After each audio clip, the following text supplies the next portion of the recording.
Welcome back to the REI Agent. My guest today is Ryan Herrera, founder of Herrera Capital and multifamily investor based in Canada, who is focused on small multifamily and value-add deals in high-cost coastal markets.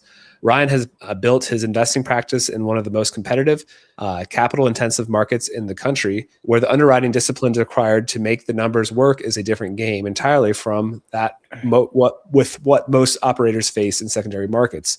He documents his deal flow and investing journey publicly on Instagram, being transparent and operator-first perspective that resonates with growing audience and aspiring investors. Ryan, welcome to the REI Agent podcast. Yes, sir, Matias. Thank you so much. It's a privilege to be here. Yeah, thanks. It's an honor to have you. And I apologize to everybody. I do have a bit of a cold, so I've got a bit of a cold brain and a cold voice. But Ryan doesn't sound like, at least. So we will lean on him. Yes, you can lean on me. Yes, no worries. Ryan, I want to hear. I catch a reel about kind of your journey, which I thought was pretty fascinating. So we always start with your story of getting into real estate. So I would love to hear that story. Absolutely, yeah. No, thanks so much. Well, it's very interesting. I mean, I'm most people that is in development usually are, I'd say, a little bit older. So I started pretty young, but because of the technology that we have, social media, it accelerates things so fast. So it doesn't need to take 5-10 years to get into development. And the reason why I love development so much is because that is the highest way to squeeze your time in real estate.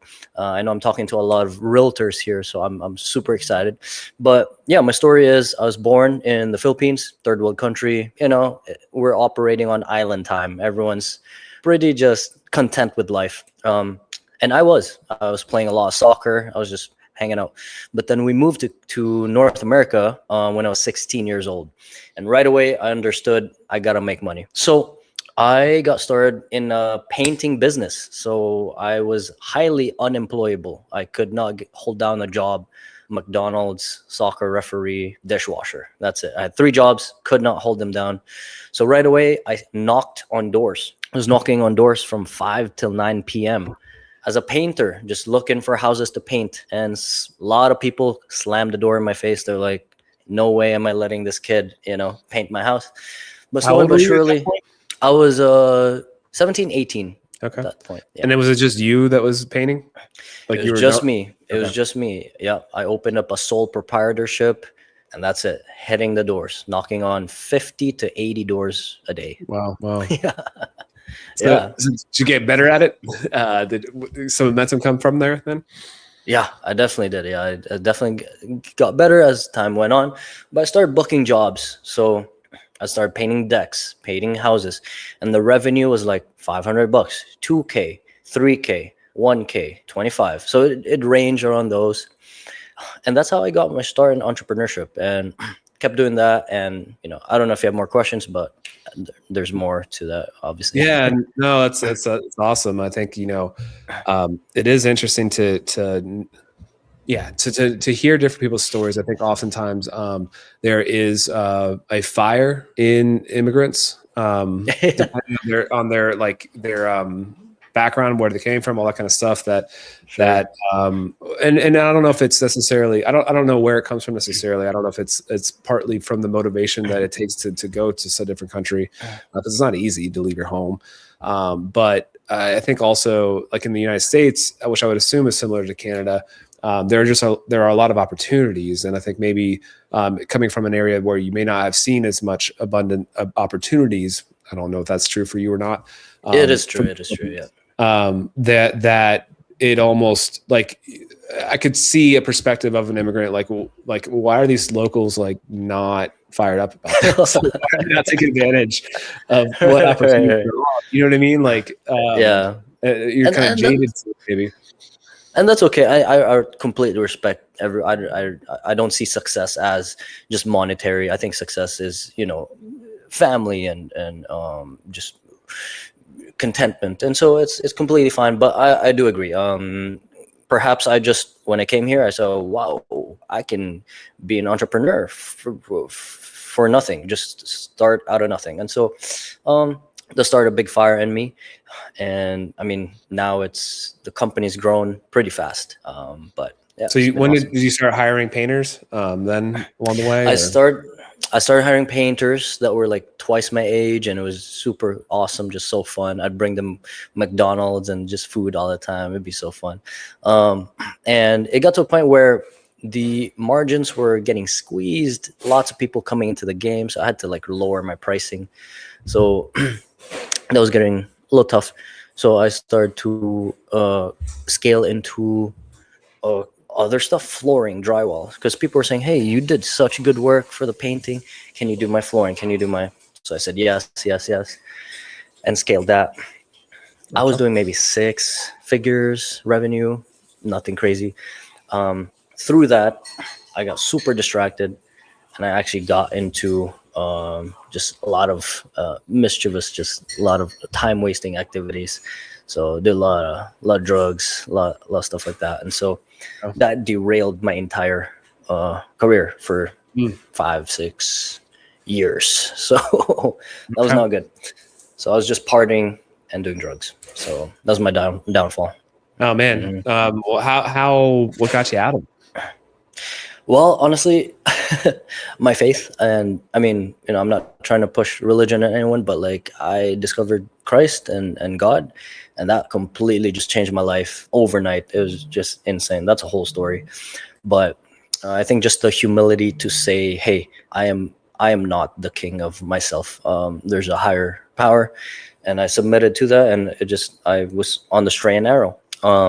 But during that time period, super dark period, I was getting tired of my contracting business. So I started e-commerce. I started Amazon FBA. I started drop shipping. Started all these things, and I saw some success, but I could not scale it to a point where it would grow because the competition online is so. I mean, Mm, anyone from India can just not sleep and just grind and steal your products and steal your ads and so I was getting blindsided by competition. So my stores went down, but it was doing pretty good, a couple thousand a day in sales, but couldn't grow. So when I stopped doing the drugs and all the dumb stuff, submitted to higher power, I said, okay, let's go back to real estate because that's what worked for me. So I got into wholesaling, and okay. my first deal ever, I made 50K. I split it with two other friends because it was three of us, so 17 basically, in like 3 weeks.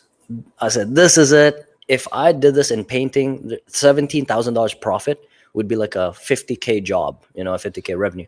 So I'm like, forget all that. I'm going all into wholesaling. And it was okay. Again, same thing, ups and downs. Sometimes I'd make 3K, sometimes I'd make 15, sometimes I'd make 30. But it took a long time to make these deals close because I was doing multifamily Mm, and land, those two things. So interesting. Huh? yeah. And so through that, I was getting really burnt out. I was like, I gotta do so many deals. This can't be it. I'm doing too much work. And so that's when 2.5 years ago now, I did my first development because I thought back to my first deal. The first deal where I made 50K, it was a piece of land that I wholesaled to a developer. So I was thinking, if the developer can pay me 50K, I wonder how much he's making. I found out he was making like 350 on one deal. So that's Yeah. when I went all in to development. Mind you, I had no money. And a lot of listeners here, you're realtors. You guys are realtors. You are 90% ahead of the game because you have access to the portal. You have access to these off market deals. You have access and you have the credibility as a realtor. So you can get these deals. Now, the biggest thing is always cash, right? You need a lot of money to get into development. True. But also, there's so many ways. And I could talk about that. But yeah. And now I scaled and I have a decent sized portfolio. That's awesome. Okay, so yeah, tell us a little bit about how one would, because I mean, I think that there's a lot of limiting beliefs. I think that we get in our own ways so often in everything. I mean, I think like a lot of people getting just into being an entrepreneur, being a kind of, I mean, an independent contractor is like technically what real estate agents are, Yeah, that's um, right. and there's it can be really daunting, really scary to take that leap. And I think, at the end of the day, when you do and you get past it, you can kind of start relying on yourself and realizing that, I mean, you've just talked about having success in like at least three different things. And so like my point is like, if you were to have worked your way up in a bank or whatever, or in some sort of like corporate life, that job you could be downsized. That could be gone, the next That's day. right.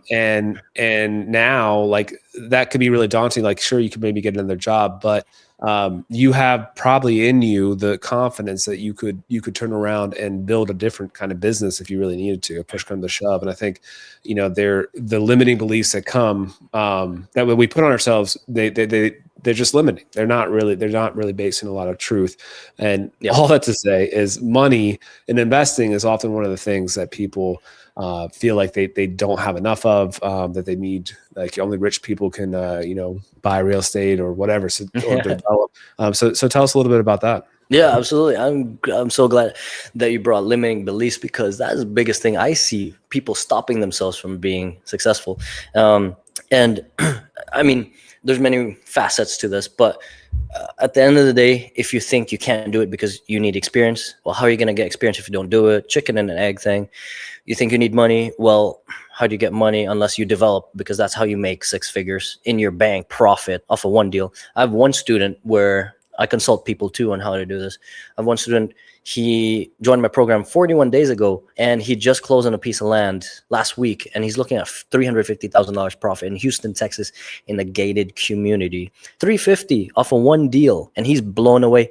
I told him, hey, if you do another one, that's 700 in 1 year. If you go ahead and do another one. So because USA is the best, in my opinion, best country in the world, the funding that you can get as an American is insurmountable.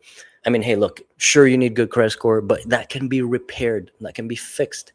But if you do have a good credit score, you can get access to 0% interest up to 300K in personal or business credit. The funny thing is, when they give you this money up to 300K, guess what? You got to spend it on something. You got to invest it. Don't buy Ferrari, don't buy Rolexes, because it's a loan. So best thing is buy a piece of land, right? I always say how you find deals is start in your backyard. Where are neighborhoods where it's gentrifying, meaning they're tearing down old homes and they're building new ones? That's the one. So that's it. You find these deals. You're a realtor. You know the CMAs. You can pull recently sold comps. You can see all these. And so that's where you can develop. So how do you get access to financing? Personal or business line of credit. My team can hook you guys up, or you could find any funding person online. They can hook you up. Number two, you can raise money using social media. So because of the online stores that I had, I knew how to run advertising. So what I did to start raising bigger money in the millions, I actually was running ads, Facebook and Instagram ads, to video ads of me talking about the project to raise money that way. And I split it 50-50, 60-40 with an investor. So at the end of the day, there's capital everywhere. It needs to go somewhere. Capital decays every year. It needs to go somewhere. It's up to you to grab that and grow it for them. So it's true. I mean, really finding the opportunity is the bigger thing. Like if you don't have the money, you have maybe the time, maybe you have the motivation, the knowledge to find a really good opportunity to present to somebody who does have the money and doesn't have the time. You got it. It's definitely, a lot of things are possible. Now, I wanted to touch a little bit about the access to financing. I mean, like, I don't know exactly the program you're talking about, because that sounds pretty great, for 0% financing. Yeah. But they're like, just for example, like I have family in Switzerland, and most of them don't own. It's a great country to live in. It's great. They're very wealthy country, very taken care of, but not a lot of people don't own real estate necessarily. And if you do buy real estate, you're probably looking at least 25% down, and their prices are pretty high. Gotcha. And it's hard to get started in that kind of environment. Here, like, you can buy a house for 0% down. And there's all sorts of programs that are there to kind of help people get started. And it's just a completely different environment. And if you're a very young agent hustling, you can start investing in just where you live and keep it as a rental to build up Absolutely. equity that you can use for different deals as well. But tell us about that loan product that Yeah. would be 0% interest. Yeah, absolutely. So there are multiple banks where if you open up, so the biggest thing is getting aged LLC. So there are many ways to get, I mean, selfish plug with my team, we can get you these aged LLC for like 2K, 3K. The reason why you need to get these age, or maybe if you have one, because the banks, the bigger players, to get access to 6 figures of funding, they lend easier if they see that this LLC has been aged. If you just opened up a new one, you can still get intro credit through Chase. There's many other banks, credit unions as well. The thing is, these credit unions especially, they need your business. They just want to lend you money to get you in the door. The thing about banks is they're all commoditized. What's the difference between TD Bank, Chase? They're all just money. And so the only way for them to differentiate each other is these intro offers, and they're obviously different interest rates, but that's the biggest thing for them. That's their product. And so that is essentially how it works. If you get an age LLC, you can get access to 200K. Now, of course, with a caveat, it does depend on the personal history of that person, right? So if you've got a 600 credit score, a little tight, but we could help to fix that. We're gonna have to remove some inquiries, right, and get you on the right track. But the good news is it is fixable. I know people in jail fixing their their credit score, and when they come out, they're good to go. But that's essentially how it works. You're leveraging your personal credit score, if not personal, business, which is a LLC. You buy this LLC, and then you leverage that to get these introductory special promos of financing. There's lots of other financing too, where you don't need any documents. It's pretty amazing. So that's how it works. If you have just absolute garbage credit, you can always go the route of raising capital from others, which is insane. I run ads, messenger ads, and I wake up and I have an influx of people messaging me. These are especially for bigger projects, because with the funding, you can only get up to like 300K. But if you're trying to raise a couple mil to do a 20-unit apartment, then you're going to have to raise capital, right? So that's kind of how it works. Yeah. Yeah, I love it. I think this is raising money or being the money that goes into deals like this is something that you're not always presented with as options for investing in real estate, and it can be really good, especially as a real estate professional. If as a real estate agent, you are designated as a real estate professional, and that basically allows you to offset your taxes more than like a doctor couldn't. If a doctor appreciated their property, they could take that money, that depreciation, off their passive income, but not off their active income, which is their real estate or their doctor practice. Whereas a real estate agent can write off their commission as well. Yeah. It can be like, if you're a really high producing agent, this is where some of the magic can happen. And to give a really good example, a really clear example, in a particular deal that I invested in as a limited partner in a syndication, I invested $50,000. In the first year, I was able to write off $66,000 off my taxes. And then the second year, I got maybe like another 15 or something. But it was still at that point, we're like, it's just icing on the cake. And so, of course, that deal is also returning a pretty good return. And depending on these deals, they can, you might have an exit plan where you get more than your initial investment back. It might be an exit plan where they refinance the money, and you are able to then still have ownership in the property. You have all your initial capital back, plus the tax benefits, plus the dividends you've been being paid, and then you kind of still have ownership in it as long as they. So it can be a pretty big win-win. It's a free roll, and I don't know if you're a gambling man, but like when you win your money back and you're playing with house money, it's basically free roll, or it's called an infinite return. And let me tell you about why development is actually the most insane thing ever. When you fix and flip a house, Mm-hmm. make 50K, takes 6 months. Okay, cool. If you buy a rental property, an existing one, you buy a fourplex, you're cash flowing at 500 to $1,000 a month, whatever it is. Cool. With development, you get the best of both worlds, and it's brand new. Let me tell you why. When you develop something, you instantly create a big chunk of equity when it's done. So usually it takes about a year. Let's say you build a fourplex. Okay. And that's usually what I build. I build between 8 to 12 units. That's my range. And now I'm looking at going bigger. I'm also developing a luxury house in Miami, Florida. But with multifamily, this is really cool because once it's done, you will convert the construction loan into a term loan, a DSCR loan. It has to be converted. You cannot stay as a construction loan when the house is finished. So let's say you built it for 1.5, let's just say 1.5 for a fourplex. That's the land, the soft cost, hard cost, and the interest cost, everything, 1.5. You will get an appraisal. Once it's done, let's say it's worth 2 mil, okay? You just create $500,000 of equity. Okay, Ryan, so what? What does that mean? How does that benefit me? That $500,000 of equity, you could pull that sucker out, not all of it, but most of it once it's done. Because you were at 1.5 cost basis. 12 months later, it's done. It's worth 2. The construction loan will convert into a DSCR loan off the value. So up to 80%, you can take sometimes even up to 90%. I've seen it. Let's say 80% off the new value. So if we do some quick math, if we do 2 million times 80%, that's 1.6. Now remember, your cost was 1.5. So you pulled out all your initial capital from the 1.5 plus an extra 100K, and you kept the building. So now people always ask me, okay, how much capital did you need to start that 1.5 mil project?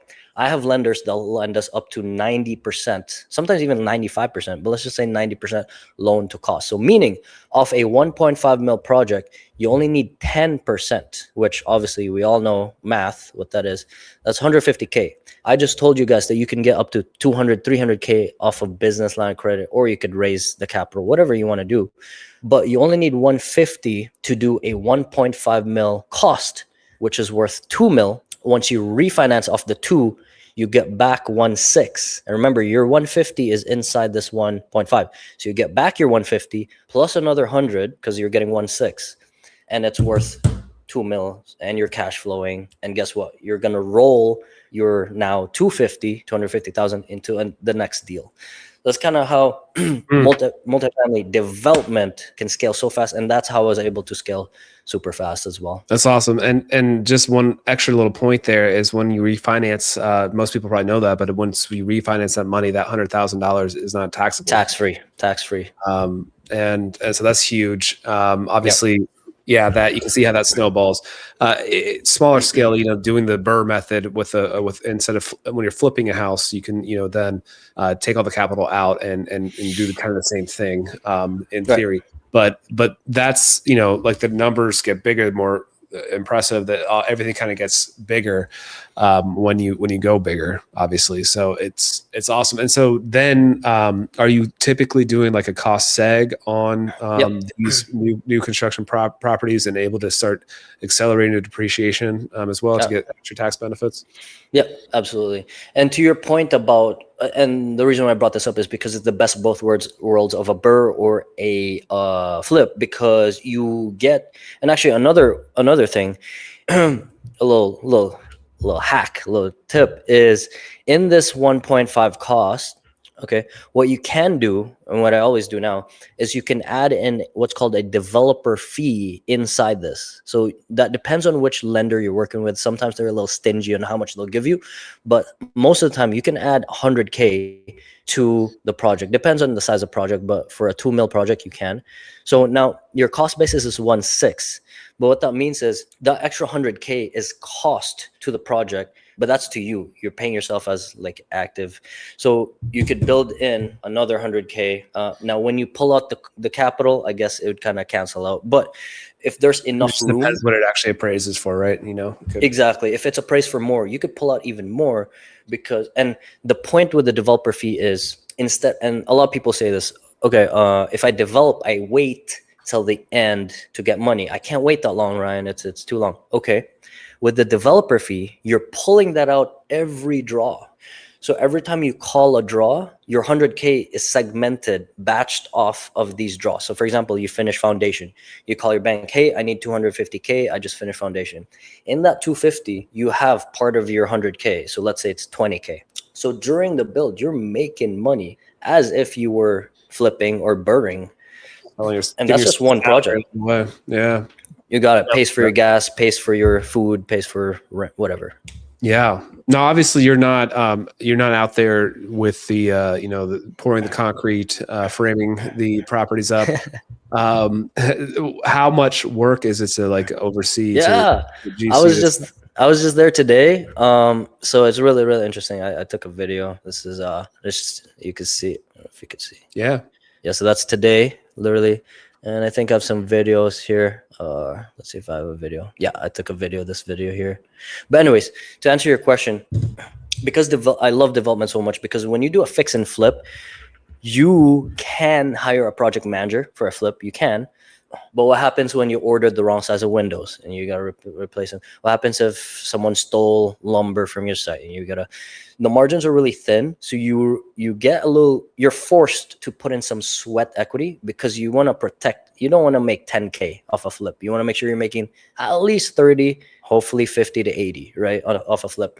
With development, we're making, like I mentioned to you, $500,000 of equity. We are able to hire actual profession people who post on their LinkedIn saying they have 20 years worth of GC or project management experience. So to answer your question, I like going to sites just to take pictures, videos, post it on my website to improve my portfolio.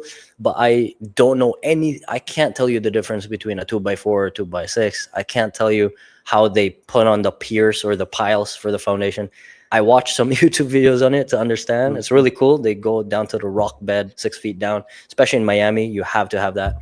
But at the end of the day, I let my experts, the team that I built, take care of it. And so maybe, I don't know, it could be as much as 10 hours a week, could be as less as, if I'm traveling, 0 hours a week. I just look at my WhatsApp, because we all communicate via WhatsApp. And they just send me pictures and videos. So it's not much work. I have the control whether what color to put. Should we do carpet or concrete on or vinyl, that stuff? But I'm not too privy on the finishes. It's all up to the market, right? So not much time really. So it's very passive. Development is very passive. Yeah, that's awesome. Yeah. How have the interest rates going up and them being high in general impacted the ability to cash flow these deals? I know that the Burr method is much harder now. I mean, the juice has to be a lot juicier for it to all work out. Yeah. No, great question. And that's exactly why development is still king. Because if you're doing a Burr or if you're buying an existing building, you're handcuffed to what you could rent it out for to ensure the interest rates are not going to give you a haircut, and make sure you still DSCR 1.1, 1.2, whatever lenders want. When you develop, you're at the cost basis. So I'm at the cost basis of 1.5. If I were to buy what I built from someone like me, I'm buying it at 2 mil. So my interest rate is at the 2 mil. So at the end of the day, you don't need to refinance fully at the 2 mil. You could refinance at 1.9, 1.8, etc. So to answer your question about interest rates, that's exactly why I would still choose developing over buying existing. Because again, you're able to manufacture it at the cost basis. So if interest rates go up, down, or the rents soften or vacancy goes up, you built it at cost basis. So you're still you're protected with that $500,000 equity. Yeah, sure. Yeah, that makes sense. Yeah, it's really interesting. What markets have you been developing in? Yeah, so mainly Alberta, Canada. That's how I got my start in for past 2-3 years, and then expanding to Florida, Miami. Okay, cool, awesome. This has been, I'm sure, very eye-opening, and I feel like people listening to this are going to feel a lot more like it's possible to do something like this. But what other golden nuggets do you have for our listeners? Well, if you're a real estate agent, you are already doing the activities that is needed to, if you want to excel, if you want to get started in real estate. I highly recommend just skip the fix and flip. Don't do it. If you're gonna buy rentals, just might as well build your own rentals, because we get rewarded for the things that are hard. It's hard to develop. I'd rather buy existing. Well, there's a reason why it's hard, and because of the juice. So you mentioned the juice needs to be worth the squeeze. That's where development plays into it. And the beautiful thing about development is once you learn that skill, you could take that and do anything you want with that development skill. You could build a 20-unit apartment. You could build a strip mall. You could build a resort. And so I think it's really important to hone that skill if you want to be long term in this game. But hey, I've seen people make it work with just buying existing and then doing the burr. Absolutely, you can do that. But just know you're fighting with lots of other burr people. And so there's a lot of competition, in my opinion, maybe not. But development is definitely in the highest, the most difficult tier of real estate. So again, if you're a real estate agent, you're 90% there. You just have to, I think the missing piece is learning how to underwrite the deal. And that would be, how much does it build to cost per square foot? Cost per square foot build, understanding zoning and land cost. If you add all that together, understanding the ARV, you're good to go. And then you could easily raise capital because you're a realtor, or get the business funding as well, and you could scale. So I'd say development is the most scalable activity in real estate. Okay, love it, love it.